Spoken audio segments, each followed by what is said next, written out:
Welcome back to the Ross Bolen podcast presented by Bolen Media. I am your host, Ross Bolen, here today with the man they say cannot be killed, Jared Borislow. J-Bone, it's our first ever episode in the Bolen Media Studio 3.0. Many people are asking why it isn't 2.0, and I'll tell you why it isn't 2.0. It isn't 2.0 because this is such an upgrade that we skipped an entire number, bitches. We did. I would agree.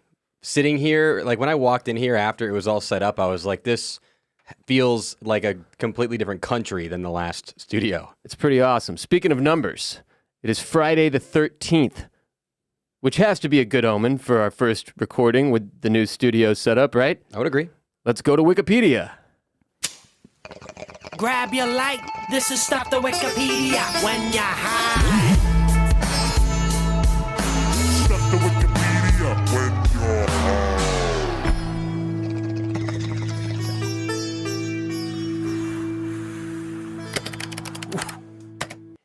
Today, Friday the 13th, is considered an unlucky day in Western superstition. According to Wikipedia, it says it occurs when the 13th day of the month in the Gregorian calendar falls on a Friday, which happens at least once every single year, which I didn't realize, but it can occur up to 3 times in the same year. For example, 2015 had a Friday the 13th in February, March, and November.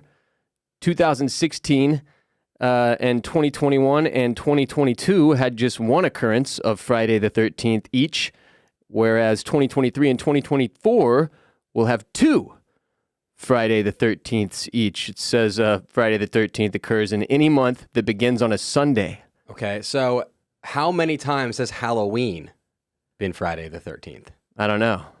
It didn't share that information with me. I've never seen the movie. I don't watch too many horror movies. Is the movie Friday the 13th, which is a Halloween movie, about a Halloween that takes place on Friday the 13th? Also don't know. Okay. According to the Stress Management Center and Phobia Institute in Asheville, North Carolina, an estimated 17 to 21 million people in the United States are affected by a fear of this day.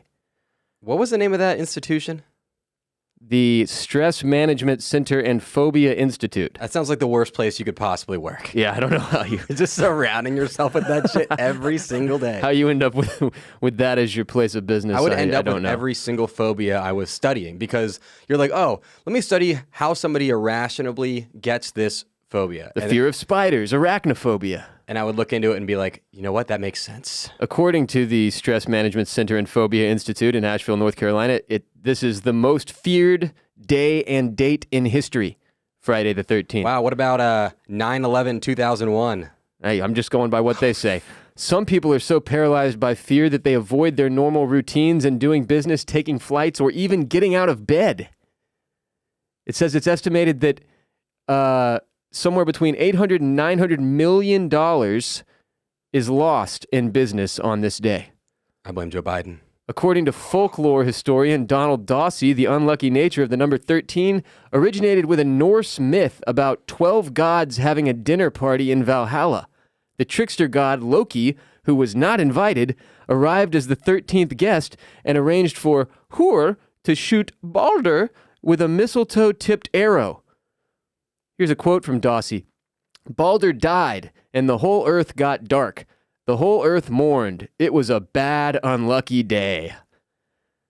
Goes on to say this major event in Norse mythology caused the number 13 to be considered unlucky.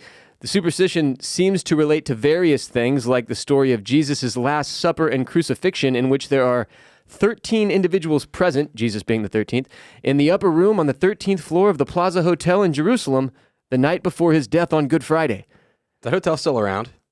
I believe it closed in 2020 due to the pandemic, actually. Oh, okay. It is possible, it says, that the publication in 1907 of T.W. Lawson's popular novel Friday the 13th contributed to popularizing the superstition. In the novel, an unscrupulous broker takes advantage of the superstition to create a Wall Street panic on a Friday the 13th. And in France, Friday the 13th might have been associated with misfortune as early as the first half of the 19th century. A character in the 1834 play Les Finesses de Grubouet states, I was born on a Friday, December 13th, 1813, from which come all of my misfortunes. An early documented reference in English occurs in H.S. Edwards' biography of Gioacchino Rossini, who died on a Friday the 13th. It says, quote, Rossini was surrounded to the last by admiring friends, and if it be true that, like so many Italians, he regarded Fridays as an unlucky day and the number 13 as an unlucky number, it is remarkable that on Friday the 13th of November, he passed away. Apparently in Spanish-speaking countries, instead of Friday, Tuesday the 13th, Martes 13, is considered a day of bad luck. I think we should switch to that. Because, like, I don't want to This is ruining Fridays. Yeah, I don't want Friday ruined. I can ruin a Tuesday. Take out a Tuesday, man. We could make that a national holiday. I would like to point out, part of this new setup is I can easily have a laptop in front of me. Yeah. So what I did was I looked up if Halloween had ever been on Friday the 13th. I failed to realize that it's. Is it the same day every year? Yeah, it's always on the 31st of October, which. Yeah, that's backwards, 13. In hindsight, probably the dumbest question you've ever asked on this show. I just, because like some holidays, like for example, I don't know. Thanksgiving is the one for me. I don't know when it is. It's like always on the last Thursday, the third Thursday of November, I think. Has that ever been on the 13th? Yeah, but I don't think so, J-Bone. Okay. But for certain, October 31st has never fallen on the 13th day of any month. So I personally do not believe in Friday the 13th. Okay. But I actually do believe in one thing, and that is that the full moon causes some craziness. And here's why I believe this. You're a moon guy, huh? I'm not a moon guy. I'm not like a jewels and astrology person. My wife is. I know. She charges stones on the full moon, like out on the windowsill. Yeah, I have a good friend who also is, and then she puts them in my ass when I'm sleeping. Oh. Yeah. Your good friend do that? No, I didn't think so. She doesn't do that. No, I didn't think so. Would be problematic for my relationship. That's specific to the Bolens. The reason I believe in the full moon, though, that it causes some craziness, is because my fiance works for the police department and said that they actually do. Everybody there knows that when it's a full moon, there is going to be a higher number of calls. I thought you were going to say that they have to put down at least one werewolf. Yeah. No, so my personal belief is that when the moon is bigger, it's brighter out, and you're more likely to do crime when you can see better at night. Sure. But I think that's not been proven. I don't know if you know this, but the stars at night are big and bright deep in the heart of Texas. Is that the song that got canceled? No, that was The Eyes of Texas Are Upon You. Yeah, and only partially canceled. I think they've still refused to walk away from it at the University of Texas. They do still play it a bit, and you ever read the lyrics to that thing? Just a bit. It's about a man jerking off. Oh. While stalking a woman. Really? I mean, you can read it that way. A peeping Tom situation? That's how I read it and how many people have read it. Wow, it's inappropriate. The Greeks also consider Tuesday, and especially the 13th, to be an unlucky day, to circle back to the Spaniards, or the Spanish. And it says Tuesday is considered dominated by the influence of Ares, the god of war, or Mars, the Roman equivalent. The fall of Constantinople to the Fourth Crusade occurred on Tuesday the 13th, April 1204. And in Italian popular culture, Friday the 17th, not the 13th, is considered a bad luck day. Okay, so see, this is just all a load of superstitious horse shit, J-Bone. We're fine. This is fine. Everything is fine. I trust you. Today's episode is brought to you by Talkspace. Putting yourself in first in the new year doesn't have to be a challenge thanks to Talkspace. Using Talkspace feels a little like having a mental health professional in your pocket. Talkspace offers therapy and psychiatry, and being able to reach out to my provider at any time, anywhere, makes taking care of my mental health super easy. Whether you're working or managing everyday tasks, taking care of your own mental health has never been easier. Working through things in therapy can be tough, but connecting with your therapist won't be with Talkspace. Plus, you can get help with or without insurance. Most insured members only pay a $25 copay or less. Talkspace lets you send messages to your dedicated therapist in the Talkspace platform, which allows you to update them on the challenges and triumphs you are facing in real time, so you don't have to wait for your next session. With Talkspace, you set goals with your therapist. They hold you accountable and make sure you're really progressing. Therapy can help shift your perspective, find tools to cope in difficult times, and be a guiding light. I've been in therapy for over a decade. Can't more highly recommend it. But obviously, I understand for some people it can be daunting. Getting started is way less daunting with Talkspace. They make connecting with a licensed therapist easy so you can stop setting aside your own mental well-being. I wholeheartedly recommend Talkspace for therapy. You can sign up online, get a personalized match with a provider that's right for you, typically within 48 hours. You can text, video, or send messages, voice messages to your licensed therapist. So it's incredibly convenient to have virtual sessions from the comfort of your home. As a listener of this podcast, you'll get $100 off your first month with Talkspace when you go to Talkspace.com and use code RBP to match with a licensed therapist today. Go to Talkspace.com and use the code RBP to get $100 off your first month and show your support for the show. That's RBP and Talkspace.com. Time for some insane headlines of the day. First, Dallas Zoo is closed today due to a serious situation. Yeah, I wasn't really following this because I was kind of scared because we're like close enough to where, you know, any animal that escapes from there could come down to get us. Well, it's a 3.5-hour drive on 35, which is perilous, but it's possible, I suppose. Can't cheetahs go 60 miles an hour? The Dallas Zoo's Twitter account tweeted simply, "The zoo is closed today due to a serious situation." So whoever tweeted that was in such a panicked state that they felt a serious situation was specific enough. Is that better than no tweet? No. Being that general? Well, then they came back 1 minute later to clarify, and they started a thread of tweets out of anxiousness, I assume. It says, "We have an ongoing situation at the zoo right now with a code blue." What do you think that stands for? Code blue. What's a blue animal? Fuck. Are there any blue animals? Maybe a penguin? Are there any animals that eat blue things that turn blue? There's, you know, blue jay. A fish flopped out of the thing and it started whacking a kid in the face. A dolphin hit a kid with his tail. Yeah. Okay. It says that is a non-dangerous animal that is out of its habitat.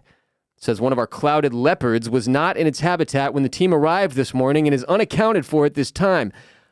I know what you're going to ask, and I have no idea how you don't consider a leopard to be in any way, shape, or form dangerous.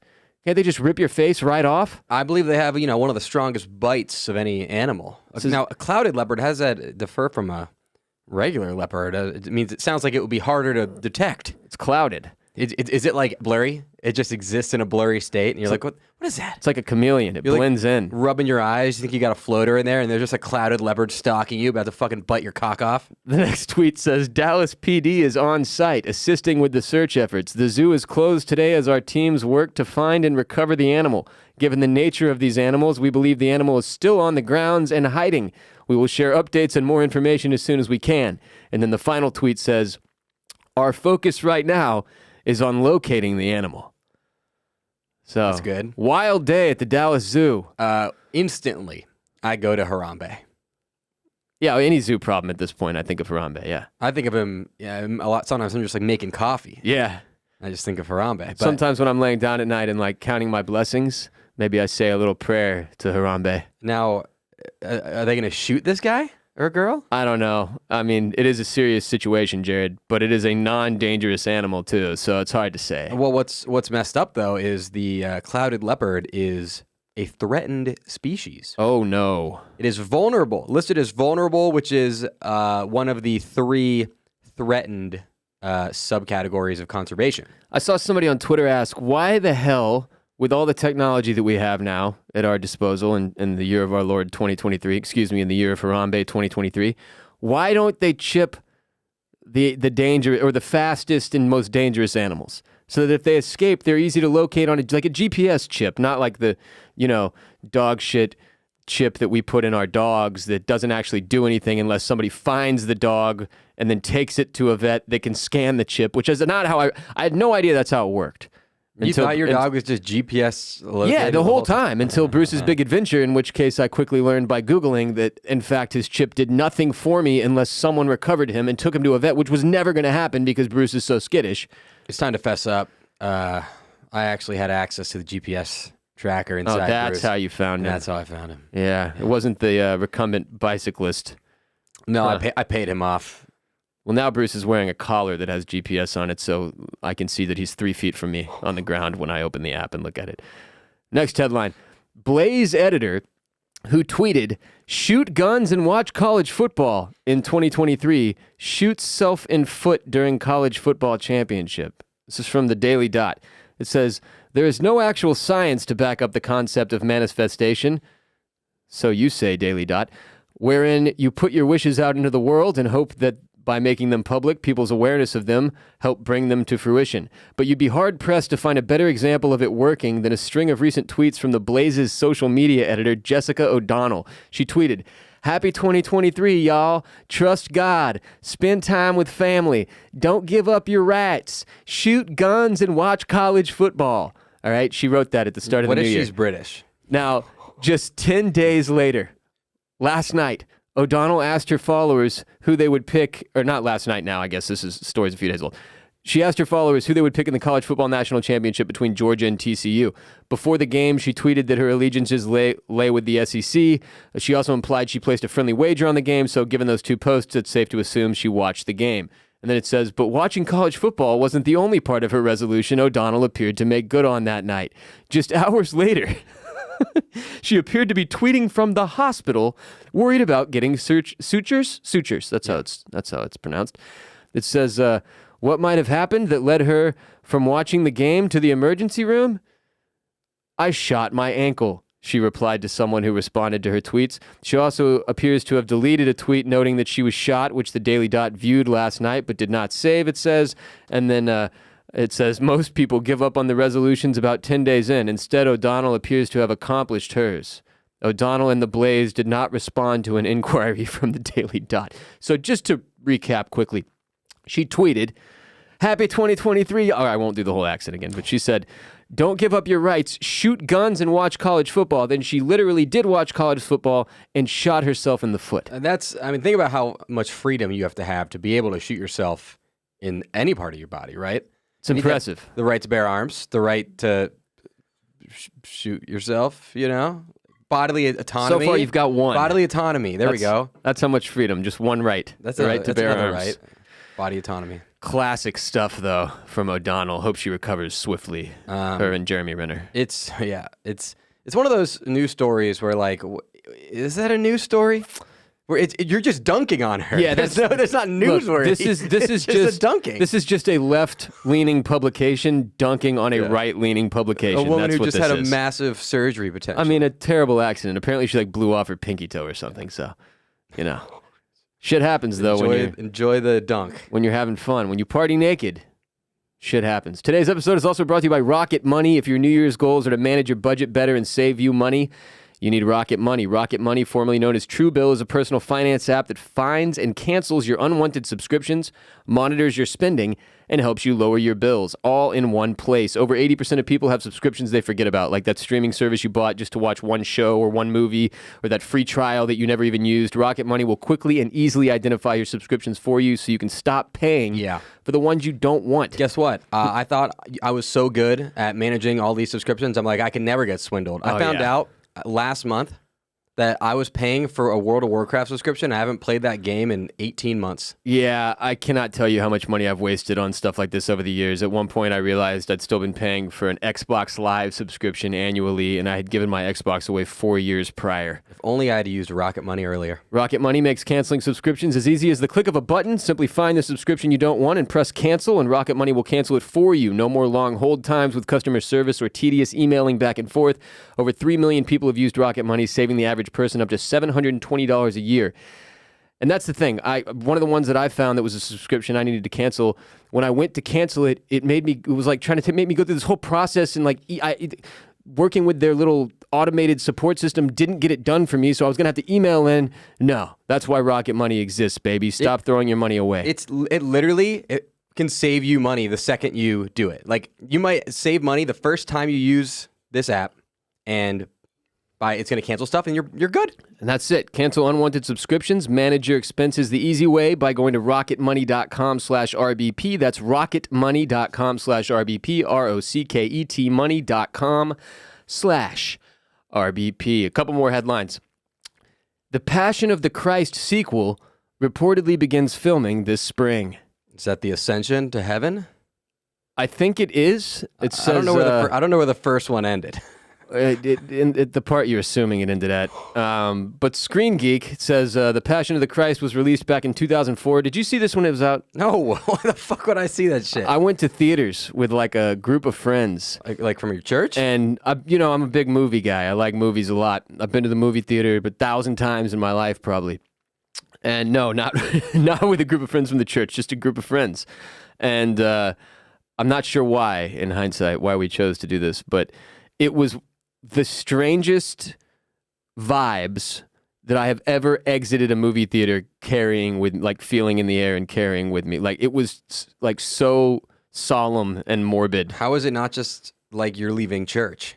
It was the shit you're looking at and studying the whole time. You're at church, you're there for 2 hours looking at Jesus on the cross anyways. I'm sure there are churches that have sermons that are equally as scarring as the Passion of the Christ was, but I've never been to one. And it's like torture porn, man. It was disturbing on every possible level. Did they sexualize Jesus in that movie? Arguably, yes. Because he's played by Jim Caviezel, who's quite a good-looking man, He's also white, I would note, which Jesus was certainly not, just based on every possible metric geographically. It's just, that's one of the strangest things about white people, that we made Jesus a white guy as quickly as we could. Yeah. And that there's like millions of white people around the world with a photo hanging in their home of a white Jesus who's from the Middle East. Somehow, he's white though. Anyway, it says, now a sequel to the film titled The Passion of the Christ, Resurrection. Okay, yep, that's that. Yep. Is currently in the works. This is a South Park episode, but it's taking place in reality. It says, as reported via World of Real, it looks like the film could be shooting sooner rather than later this year, in fact, as the report claims that the film will shoot this spring. Here's what was stated. It's been a long time coming, but I'm hearing Mel Gibson will finally be shooting The Passion of the Christ Resurrection in a few months. A late spring production is currently being eyed, with Jim Caviezel set to return in the role of Jesus. Wow, that's a huge get. Going back. He's going back for more. Wasn't enough. How much has he aged? It's been almost 20 fucking years. So in those 3 days between crucifixion and resurrection, Jesus is going to have gotten a hell of a lot older. Or maybe they'll just use that CGI effect that they used on all the mafia Or maybe guys. they're going to be like, yeah, you see how he looks older? That's the decomp that took place in the 3 days. Says the film is expected to once again be directed by Mel Gibson, who has been working with Braveheart screenwriter Randall Wallace on the screenplay. Wait, was Randall Wallace, is he related to William Wallace? I think that was why he was so inspired to make Braveheart. Okay. Distant relative of William Wallace. As of this writing, it appears that they've gone through 6 drafts of the script, so they're struggling a little bit. Isn't the script already fucking written? Yeah, I think it's called the Bible. Source material's right there. How are they having the same problems as Benioff and Weiss when they haven't passed up the book yet? Can you pass? Is the Bible still going? Is there a current Bible? I don't know. I need to reread Revelations. How is somebody not writing the Bible still and just calling it the Bible, and it's just like about John? I can in fact guarantee that there is someone who considers himself to be an active prophet who is making a continuation of the Bible somewhere in the world. It says, as for the storyline, here's what we know. Resurrection would focus on the 24 hours encompassing Jesus' passion and the events that occurred 3 days between his crucifixion and resurrection. So, as we assumed. And then, I'm going to tell you now, I'm not seeing this one in theaters. Really? I'll catch it on streaming or whatever when it hits like a few weeks later, but I'm not going to go to the movie theater and watch this. I don't. As positive as it sounds compared to the original, which was largely scarring. And, you don't want to have the story arc completed. Again, like you said though, I've read the ending. Yes. It's like when I watched. Spoiler alert. Yeah, I watched season 1 of Game of Thrones, and then I read all the books, so I knew what was happening the rest of the series until they didn't know what was happening in the writers' room, and it ruined some of the seasons for me just because I knew the big twists, and I feel like this would be a waste of money for me. I mean, that's why I'm not religious, because I had the Bible ruined for me when I was 2, and I was like, well, fuck, I'm not going to read it now. Screw it. Yeah. What's the point? Yeah. And here's the first positive headline since 2006 to exist in the media. From the Wall Street Journal, it says, Earth's ozone layer recovers as airborne chemicals decline.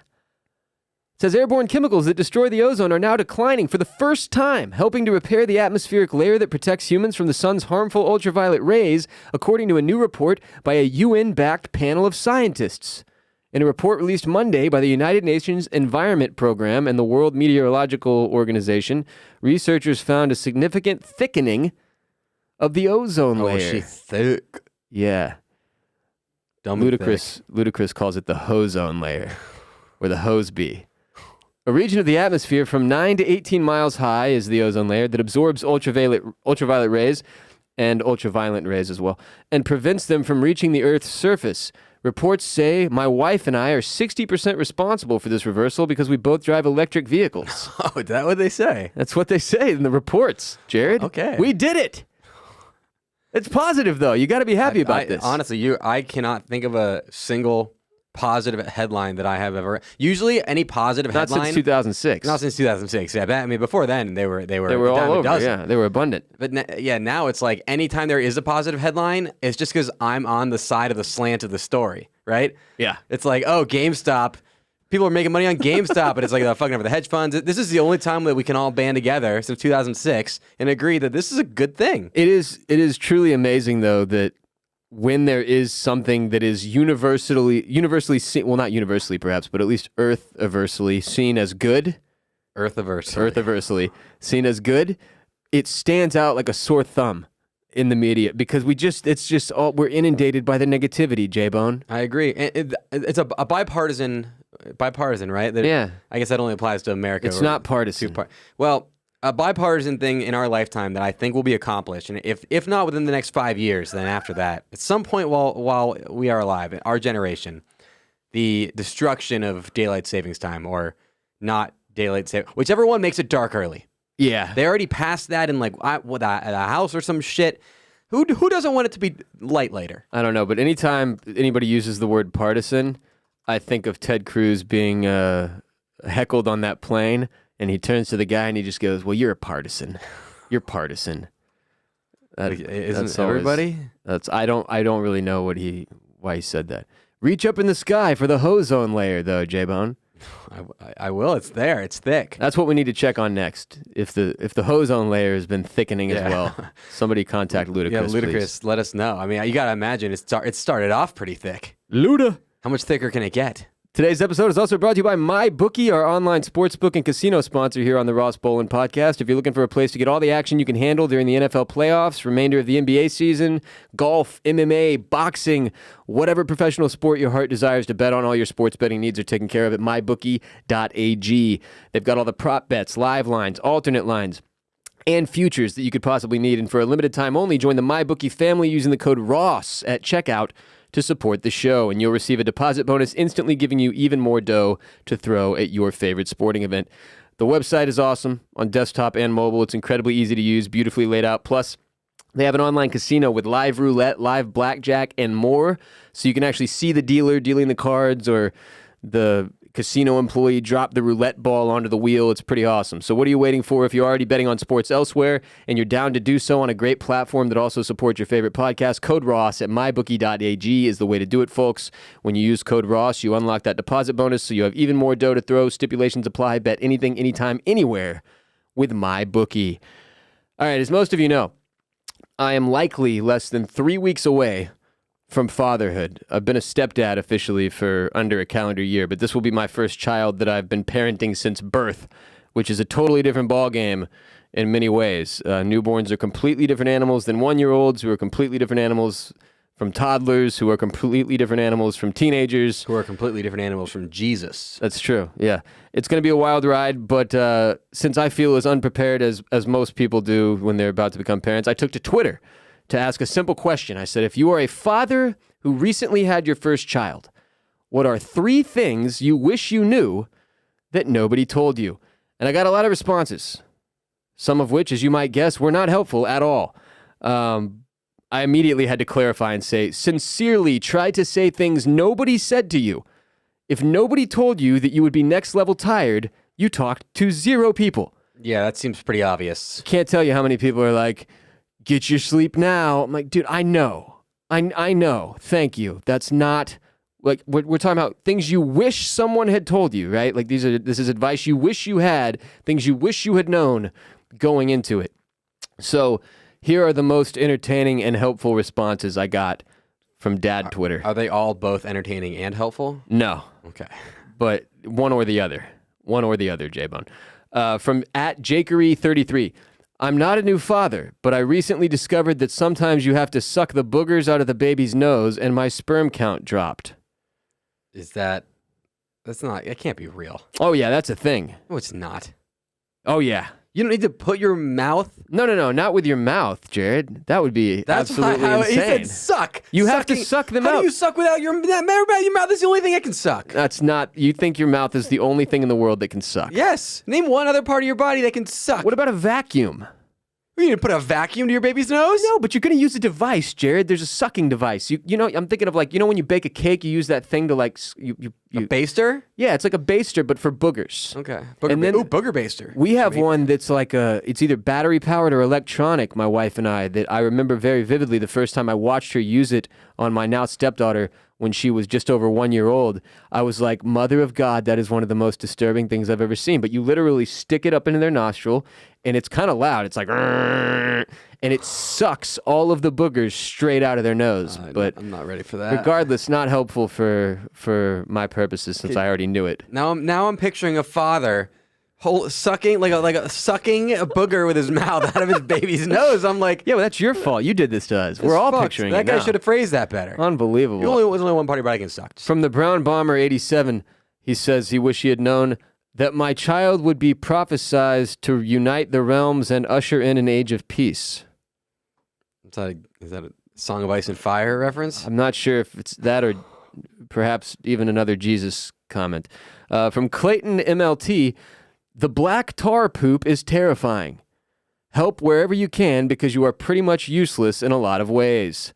Take advantage of any opportunity to sleep, of course, because everyone has to say the thing about sleep. I know I'm going to never sleep again. Thank you. What's a black tar poop? So it turns out, and this is something I've never experienced personally, that I'm one of the few things that I'm actually a little bit interested to see how grossed out I get. Baby poop is apparently it's absolutely disgusting. Like it could not be, it's nothing like your poop, you know? Even you who drinks way too much coffee and has a terrible diet. You've never seen my poop. You know, weirdly, I have never seen your poop. You're great at flushing. I'll give you that. You've been within 10 feet of my poop a lot. Oh, man. Hundreds over of hours. These last 2 years? Yeah. Man. Because literally where I'm sitting right now is technically probably 10 feet from the toilet. It is 100%. And just now, in the next room over. do you have like a septic tank or is it just going to like the city sewer? Like me specifically or like? This house. Because like what if there's You're asking if there's a tank somewhere attached to the house just filled with your shit? Yeah, I want to know if there's an army of my turds that's just like near us right now. That can be deployed? Yeah, waiting for me to give them orders.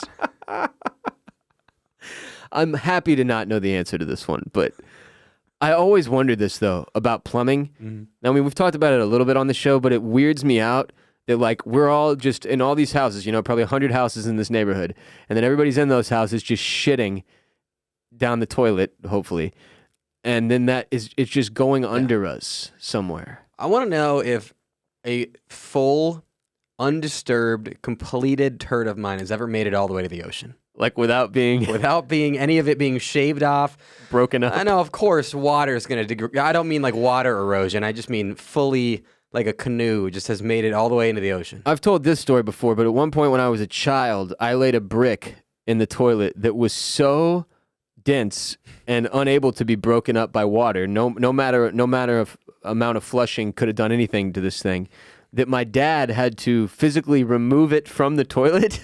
And I don't actually know what he did with it after that, but like it could not be flushed. It was a brick that came out of my ass. And the fucked up thing is I still remember pushing it out, and that's the closest I can come to understanding what childbirth might be like for a woman. Pushing out a turd of that magnitude. I've never had one that big, but like I know the feeling you're talking about when you're like, "Oh my god, what is happening this is down so there?" dense. It's just spreading me outwards." Those are the worst. And then you gotta like massage it as it comes out so that it can fit out without just prolapsing you. Yeah, sometimes it'll split in half too, like your asshole closes around it and it like starts a second brick. Dude, it's been a while since I had one of these, but back when I used to eat really, really poorly in college, every once in a while I would have one of these.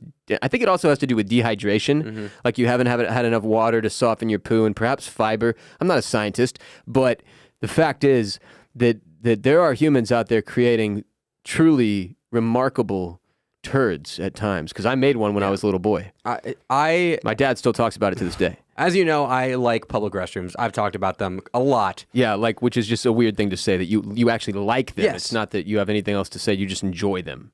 Yeah, I love pooping in the airport. I just think it's a great experience. As long as you just got to wipe the seat down. It doesn't matter if there used to be pee there. That's what your butt cheeks are for, as TJ Miller said. He got canceled. I don't know. Anyways. It doesn't matter. Well, it matters, but not for our purposes right now. But as somebody who takes a lot of public restroom poops, I'll never understand the people who spray the back of the bowl and like all the way up to like the lever where they like. I understand. Oh, you have to go really bad. And it's coming out. I was about to say it's a matter of timing. But it's the explosiveness I don't understand. Is there just a gas bubble in there that just pushes the splatter out? I think it's like when you've got a stomach virus thing. Because you ever had like a stomach bug that kind of yeah. Like when you go take a dump, it's like you're like, what the fuck? It's like it just shoots out a little more forcefully. It's like that mixed with timing. And you usually see those types of shits in places like airports and in offices, because I think it's when people were like in a meeting or on a call or and they're forced to go and reckon with the potty, and they don't quite get their pants down quickly enough, so it just shoots out the back. But I just can't understand. Like, I don't know. I have never, that I can remember, not been able to get my ass on the toilet before I shat. That's good, man. You should be proud of that. You should be. You're not in a good place if you're one of the people that's spraying the back of the toilet because you couldn't quite get there in time, and also because your poo is not solid enough to avoid spray. But what I don't understand is there's like a defiance of gravity involved, because sometimes it will be like under the toilet seat. Yeah. You're like, either your butthole went into the bowl and then curved back upwards so it could go on the bottom of the toilet seat, or you were shitting without the toilet seat down, which is a whole other problem in itself. I don't know. I should have saved the baby poop one for last, knowing that it would have caused us to go on a 20-minute tangent about poo. I've been triggered. Yeah. But anyways, but back to the actual point of this. What is black tar? So they shit like black tar poo. All the time? And what happens is newborns' parents freak out and think something is wrong with the kid, but that's just baby poo. That's just what they do. They're like, I think his liver came out. Yeah, I get it. Like, that's one of the reasons I asked this question on Twitter, to see what some of the more like the things that took people by surprise. Yeah. And there were a lot of poop answers, a lot of them. So I kind of just spared y'all by only including one, I think. We'll see. Yeah, you can keep going. All right, next one from at Bamalac7. You will suddenly be struck by a realization of all the things you don't like about yourself that you do not want to pass on to your children. That's heavy. This already happened to me, though. This is one of the advantages of being a stepdad. Mm-hmm. This started happening to me before my wife and I got married, when I realized I was going to have an actually active role in raising a child. Like, it became real. And honestly, it's one of the reasons I bumped up my therapy from twice a month to once a week, because I was like, I got to start working through these fucking issues. But especially after I found out my wife was pregnant, it like just became more pressing. And it is a really funny element of parenthood that you like. It is a big shift in mentality, and this is something that I can only speak to on the base level, because the mentality shift is apparently magnified by 1,000 once the kid is actually out in the world, once it's been born. But yeah, this has kind of already happened to me, and it is really like I like dark humor. Dark comedy is something I enjoy, so it's been funny and disturbing to like come across the things about myself that I want to be sure I either suppress deeply enough into my being that I don't reveal them to my children, or that I eliminate them entirely in therapy. So I've been doing a lot of work on that, and so far so good, J-Bone. Can you speak to what some other advantages of being a stepdad are? In the year 2023, there aren't that many. I mean, another advantage would be that it kind of takes the load off of like, this won't be the first time I've parented at all, right? Depending on what age you met your significant other that had a child already, you kind of get this amount of, not a full-blown amount. It's like, here's the thing. Here's the biggest advantage of stepdaddom, aside from the, everlasting love of a child or whatever. You start learning things and about parenting, but without the full weight of responsibility of parenting, right? So like, I always knew and have always known with my stepdaughter that like my wife ultimately is the one who's responsible for her when she's with us. So it takes a lot of the edge off, and you get to pick up parenting tools and learn stuff at a pace that is much more comfortable than you do if you just straight up have a kid, because then that's a totally different learning curve. So definitely one of the big advantages, but yeah, I'm sure there are a lot more, but we don't have time to get through them all today. There are millions, honey, if you're listening later in life. Being your stepdad has been the honor of my life. From Schwartzington, babies are much less fragile than people make them out to be. Watch how nurses toss them around, and it really helps ease your mind. A ton of people who complain about the lack of sleep have never owned puppies. Yes, it's hard, but puppies prepare you for the lack of sleep. Let's address the first thing you said. If a nurse tosses my son in any way, shape, or form, I will be tossing the nurse.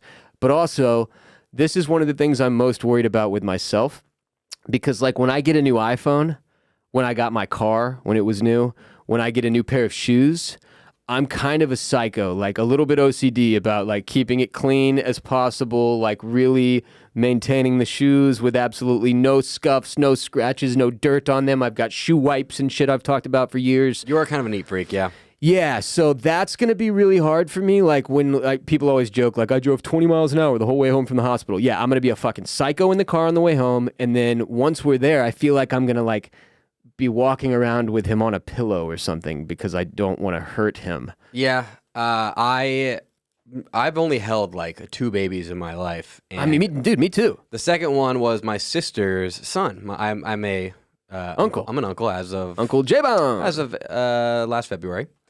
And I would oftentimes, like, if I did hold a baby, it was for like 2 minutes. I was so scared that I was going to drop it or something would happen and I would just fall. My knee would give out, my bad knee that I had the Mueller on would just go out and like, oh, shit.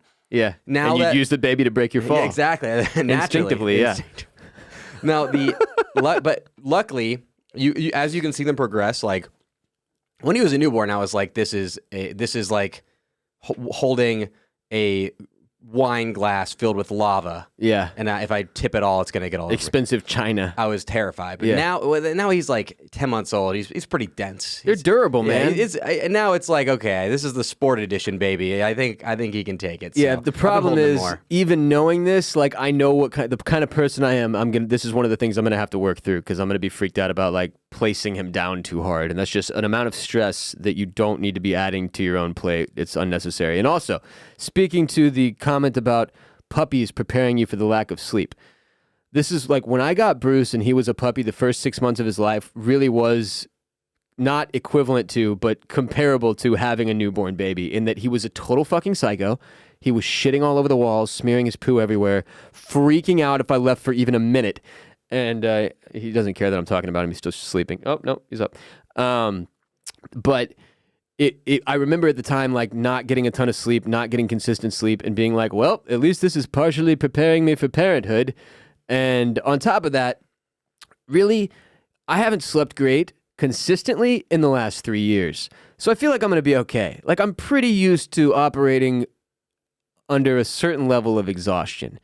So I will say this, having asked people these questions and fielded a whole bunch of answers and talked to friends and family and whatnot, people really lay this one on you thick. They're like prepared to get to know a level of sleeplessness and exhaustion that you have never known before. And I'm just like, dear God. It's the other thing about this is like when you ask people about like parenting stuff, they mostly try to scare the shit out of you. Like they don't tell you comforting things. It's mostly people being like, you have no idea what's coming. You're going to die. It's the exact same as when you are on a hike and you ask the people who are coming down from the top, like, oh, how much left is there? They're like, oh, so buddy. fucking much. Buddy. You're fucked. You don't even know. Like they don't give you any information other than like letting you know exactly how screwed you are. Yeah, it's like the brothers when you're pledging. Like, do you think we're going to make it? Nah, dude. Like half of you are getting dropped. You're screwed. You're the worst pledge class ever. Worst pledge class of all fucking time. Next one from Mark Dojo 3. Your baby will go cross-eyed when looking at you. This isn't permanent, and there is no need to worry. Didn't know this one. That is helpful. Thank you, Mark Dojo. That's pretty helpful. Yeah. From Nick Rupp. You will always be washing bottles. You will question whether or not they are breathing at least 30 times a day. That's me. Right That's a big one that a lot of people mentioned. Like, I do that with my fucking dog. yeah, you're gonna be screwed when you have a baby, dude. And listen, this is one that's probably gonna be tough for me too, because I am a bit of a worrier. But I also feel like there's this barrier. Like, the thing I'm worried about most is just getting him into the world. And I feel like past that, that's like sort of a finish line of sorts for me. Like, I trust myself to keep him alive and well after that. It's the, like, getting to the hospital, getting the kid out, like, and then getting home. That's the parts I'm worried about more than, like, the, you know, whether or not he's going to be breathing. Because, like, at that point, like, it's kind of in God's hands in my eyes, or however you want to put it. But you know what? Yeah, it's on God, for real. FR. No cap. No cap, son. But so, yeah, that's one that I heard from a lot of parents, like, they didn't sleep for the first 2 weeks because they were just staring at the child counting his breaths. And I'm not that worried that that's going to be me. No, that's me. Yeah. To a T. And I think my fiance would be like, yeah. I'm gonna be that baby monitor. I'm gonna get the heart rate monitor. You're gonna have it stuck on his chest. There are baby. Oh, yeah. baby. I'm gonna get that. Oh, 100%. Those exist for people like you. I might have to get that for my fucking dog. The third one from Nick Rupp was swaddling makes no sense. Get the Velcro swaddles and then sleep sacks. I do not want to hear your swaddling takes. I do not care what you think about swaddling. I appreciate that this is it's almost like politics. People have insane divisive opinions about whether or not you should be swaddling or using a sleep sack or whatever the fuck. Listen, I'm going to defer to my wife here. Whatever she did with the first one, we're doing with this one. If she knows how to swaddle, we'll swaddle. If we get a sleep sack, we'll sleep sack, whatever. But my God, a lot of people brought up swaddling. From Jay, speaking of my wife, from JM Steiner 8, don't tell your wife how to do things or that she is doing anything wrong. If she messes up a diaper or holds the bottle wrong or whatever, just let it go. Yeah, I'm on my second marriage, dude, so I know that one already. That's one of the magical things about me, that I've learned some hard lessons, and that would be one of them that I've kind of already assumed. It's the reverse in our relationship. My wife is going to need to take it easy on me when I don't know what the fuck I'm doing. Again, honey, if you're listening, I would appreciate that. At RM O'Toole said, there's no such thing as too much Vaseline following the circumcision procedure. It's an alarming first sight, but it goes away fast. This is one of the other things I'm most worried about within the hospital experience, is that they're gonna, you know, usually do whatever you've had done to your dong to your kids. And I'm circumcised. If you didn't know that, congratulations, you know a little bit about my penis now that you didn't know before this episode. You're welcome. I'm a big oversharer. And so my son is going to be circumcised, and yeah, then you have to like apply Vaseline to his little weenus to make sure it doesn't like grow funny or something. I don't know. To make sure it is all I imagine this so it lubricated. heals. Yeah, it's for the healing process. Or whatever. Yeah. I don't want him to have a freaky looking dick the rest of his life, so that's like a big responsibility. Like Dave. Yeah, like Dave, Lil Dicky, as it were. From R Mills 5, anything you say or do will more than likely be repeated. By the baby? I'm not that way. Like I Not get when for a while. Like when they're a toddler, like we got a 3-year-old right now, and I realize that anything I say or do in front of her, it's not like he's gonna see me every waking hour of every day. Like anything I say or do, come on. Don't they not like repeat until at least like a year old? Right? Oh, once they start to talk, they start to repeat stuff. Like it's fucking wild. Can they repeat stuff before they talk that they remember? No, that's what I'm saying. No, like I'm not worried about saying fuck in front of the baby. Like the baby doesn't know what fuck is or how to talk yet, or is not going to hold on to that core memory of me yelling fuck. You know, His first word is fuck. I mean, I'm going to avoid yelling fuck in front of the kid, obviously, but I'm just saying I'm not that concerned about that. That one was just heavy and funny to me. From Kyle N. Frazier. If everything is perfectly fine, you will constantly worry that everything is in fact not fine. No book, podcast, or conversation with a friend can prepare you for how difficult it is at some points. And then they always close with this one. The good outweighs the bad. I would hope so.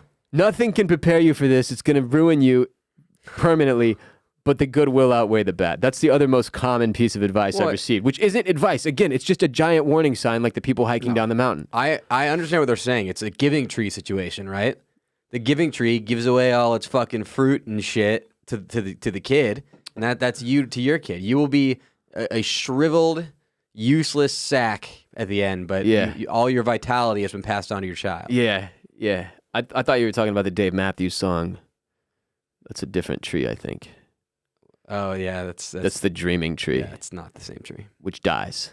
The dreaming tree. So the giving died. tree also dies. Yeah.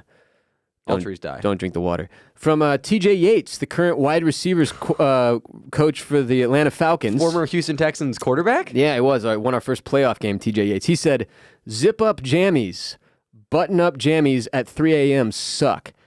I got a lot of this from people saying, go zip up, not button up. And I would have thought the reverse, because like zip up, I'm worried about zipping his belly button or like one of his little nipples or something. But no, it turns out you want the zip because the buttons are impossible to do when you're a zombie human. Yeah, I don't like the buttons. What about pearl snaps? Go full Texan. Good question. I'll look into it. From Brandon Rankin, our de facto attorney here at Bolen Media and one of my good friends, he said, there is no biological trigger that eliminates your selfishness. It is a choice every day. Heavy. And then he said, even when she wants to do something for herself, mom will battle guilt. And then he said, everything will be better now, forever. Brandon takes fatherhood more seriously than Jesus. I've ever taken anything in my life. That's a Michael Caine shit right He texted me yesterday, like, can I come up and we'll do an episode where it's just me asking you pre-dad questions? And after seeing this tweet from him, I'm not sure that's a good idea. Just kidding, Brandon. I love you. And then from Tom Tomp, he said, the poops get grosser. I'm sorry, everyone. There was one more about poop. He said, the poops get grosser. I was nervous at first. Then my son let out a little green bean, and I was disarmed. 2 months later, he shit into his own hair. How is that possible?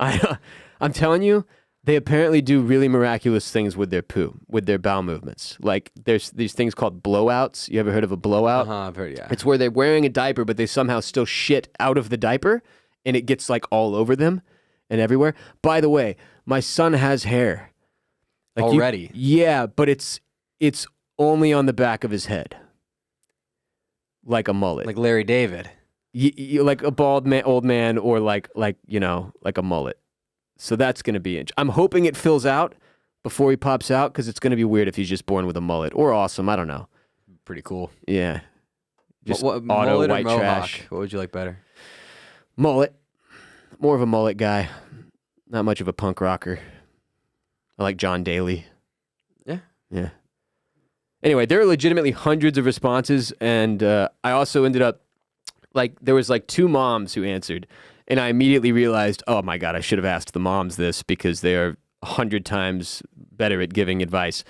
So I ended up asking the moms as well. I got a ton of answers, great answers from moms too. So scroll down if you're listening to this episode later on my timeline on Twitter at WRBolen. Just go to January 13th, 2023 if you want to read more.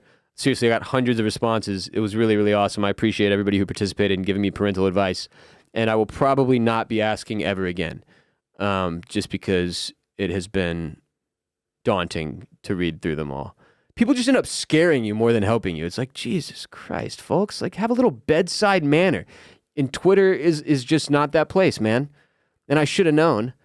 But I also wanted to see if there would be anybody that was enlightening. And there were a lot of enlightening responses as well. So I was appreciative. But yeah, the closer it gets to the day, the more I'm looking forward to doing dad content, like just about the experience. Because one of the things I'm arguably best at in terms of content is like sharing my personal experiences and relating them to other people, and sharing funny stuff that most people wouldn't share or talk about, right? So, But yeah, like a few things you said today. yeah, about my penis. And hopefully there won't be too much about his penis, because I feel like, that's his penis. Exactly. I don't want to be like... Well, if it really was his penis, you wouldn't be chopping it off already, but... I know. That's a whole nother thing.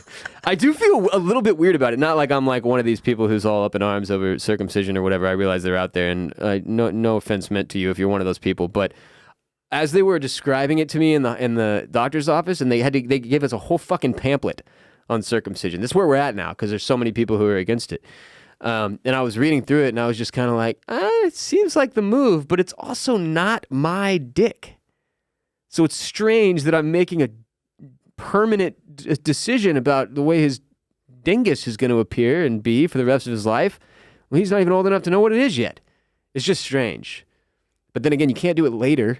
No. It becomes a whole other deal that's at not that the point. move. Yeah. Anyway, good stuff in the parenting category today. Today's episode is also brought to you by Mindbloom. After 10 years of anxiety, I can finally see the light at the end of the tunnel. That's a testimonial from Mindbloom customer Molly. 10 years. Think about that. If you don't live with anxiety and depression, it's easy to just look at someone, maybe somebody you love, and wonder why they just can't get up, get going, and fix themselves. Or maybe you're wondering this about yourself. You see others living their life who you'd settle for one day without the feeling of everything collapsing on you. You'd like just one day like that, and it's hard. But it doesn't have to be this way. Mindbloom knows this and can help. Mindbloom is the leader in at-home ketamine therapy for people looking for a new way to treat their anxiety and depression. They combine science-backed medicine with a guided treatment plan that is both affordable and fast-acting. To begin, you take Mindbloom's online assessment and schedule a video consult with a licensed psychiatric clinician, If approved, you'll work with Mindbloom on your specific treatment plan. You'll be mailed a customized kit complete with medicine, a journal, and treatment materials. After only 2 sessions, 87% of Mindbloom clients reported improvements in depression, 85% reported improvements in anxiety. It's time to enter your next chapter in mental health and well-being. Achieve transformational outcomes with Mindbloom. Right now, Mindbloom is offering our listeners $100 off your first 6-session program when you sign up at mindbloom.com/RBP and use code RBP at checkout. Go to mindbloom.com/RBP, promo code RBP for $100 off your first 6-session program today. That's mindbloom.com/RBP, promo code RBP. So as we mentioned at the top of the show, Jared and I are now coming up at the end of our first ever episode recorded in the new Bolen Media Studio 3.0 with the walls completely done. It's the Brickwood Studio. Or the wood brick studio. I don't know which one sounds cool, but half of it is wood. It's wood paneling that I recovered from a medieval church in Belgium. Yeah, I was not prepared for the customs, like the import taxes. Yeah, no, man. I had it flown in last week and it cost an arm and a leg. And but yeah, we're grateful to that church in Belgium for allowing us to recycle some of their wooden planks. And then on the other side, you've got this brick that I had imported from Italy, where everyone knows they have the finest brick. So it's half wood, half brick. It's beautiful. We've got this big old table in here. And I'd say like 75% of the decorating is complete. We put up some shelving today. I didn't do any of it. It was one of the guys that worked on my new house came over and took care of all this because I can't be trusted with... What kind of task would you say that is? Anything mechanical. Yeah. Anything that requires drilling. Handiwork. I'm not the best handyman. Well, you know your way around a handy. I just know how to spank your tight little ass. I don't know if that qualifies. I really like how this turned out. It feels great in here. You took a picture earlier, yeah, and I literally was like, that does not even look remotely like the same room that we have been recording in for 2 years. No, and it's funny because like from our perspective, when we're sitting at the table looking out at the room, it feels pretty similar because we're not actually taking in the full breadth of all the stuff that's behind us like everybody else is, which looks entirely different. It looks like we are in a brand new room when you're looking at the camera. We pimped out 2 walls, and the other 2 walls, there's a bunch of llamas. Yeah, the 2 walls that aren't on camera, that aren't ever going to be seen on the show, are as they were before, pretty much, except I put up a painting of a llama, a donkey, a sheep, and a goat. That's so okay, so one wall is entirely full of soundproofing, and the other one used to have a mounted TV on it. Ross took the mounted TV to his new house, and but they couldn't get the mount off all the way, so I just hung up this painting. They're staring right at me. It kind of freaks me out. So I feel less alone in here, though, like we're joined by farm animals, you know? Okay. Much like Jesus was on the day of his birth. I was thinking what we could do is rent either a horse or a mini horse and have a Mr. Ed situation where the horse just sticks its head in through the window over here. I would love that. That would really liven things up. Maybe we do it like they do at that giraffe hotel that's in Africa. Yeah. We get a giraffe, stick it in the backyard, and then go to prison for doing that. Well, okay. Would you be surprised if I told you giraffes were legal in any states in America? Oh, 100%. I would be shocked. Because they would have had one on fucking Tiger King, right? A giraffe, you think? Surely. Exotic well, is a giraffe count as an exotic? Can you own a pet giraffe? I'm going to look into this. I'm going to look into this. Oh, okay. Look into that. Hey, but speaking of the new studio, please, please, please, in the coming weeks, try out watching on YouTube sometime soon. Oh, yeah. Today's episode, this is the first one we've ever done, so there might be some issues. This is a big experiment for us. We're trying to make this entire YouTube setup a lot better because, as I mentioned, for those of you who have missed out on any level of explanation here, Jared with Formula Bone, his F1 show, has racked up over 75,000 subscribers on YouTube because his studio down the hall has been formatted properly for YouTube its entire existence.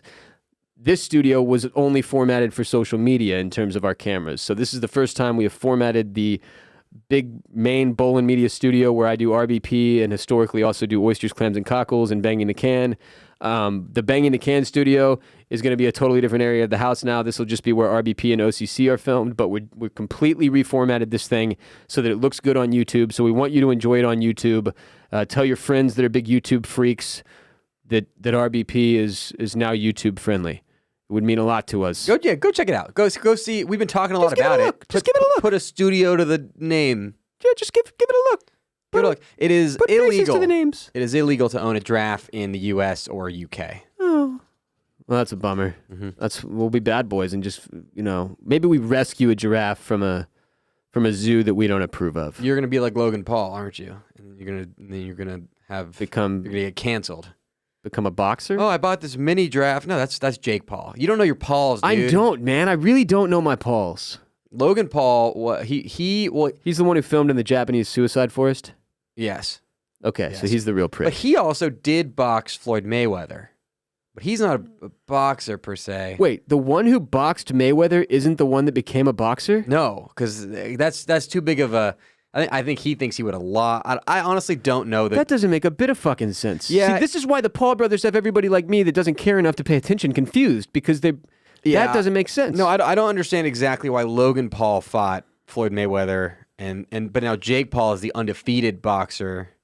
It really does confuse me. Well, the one that's taking it seriously looks like a legitimate boxer now, and it's kind of actually shocking. He is undefeated. When's the next fight? It's been too long since one of those. It's been years, I feel like. I don't give a fuck. It's the most crooked sport in the world. Every single one of these that he's done, I'm like, yeah, this is bullshit. I'm not watching those anymore. I'm not paying that pay-per-view money. The last pay-per-view boxing fight I actually cared to watch was when I was in college, and that was 15 years ago now.